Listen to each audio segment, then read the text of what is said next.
the needs that come across as common, or I would say the ones that we see in many companies, I would say one is governance. Considering the stage of the companies that we support, most of them are they say family owned, or they are structured in a sort of informal way, and do not have those formal or strong structures that should govern an efficient business operation.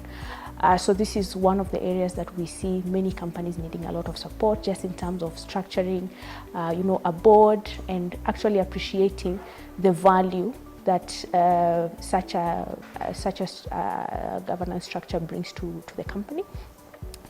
Number two is regarding to operational efficiencies.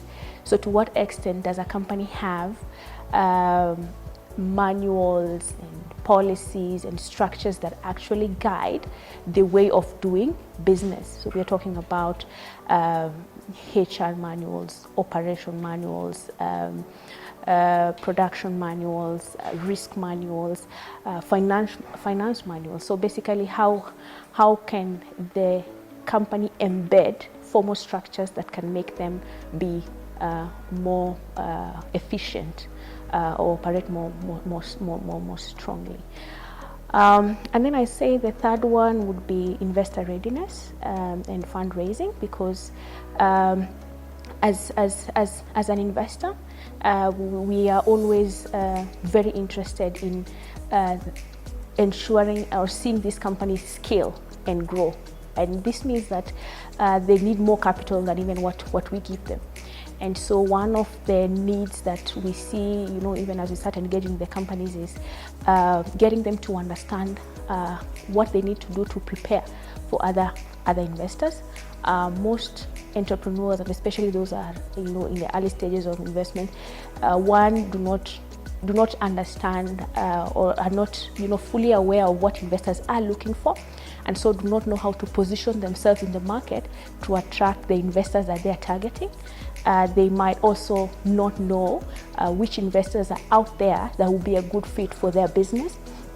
And so part of the support that we give to these companies is to support them in investor readiness, and also work with them through the whole deal-making process, negotiating with investors, preparing pitch decks, and just understanding even what's the right instrument for the stage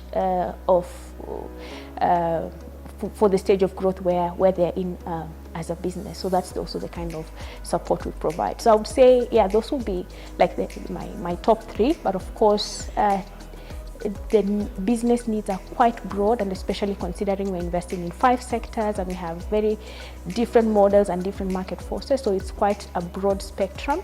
But I would pick those 3 as kind of like the top 3 needs.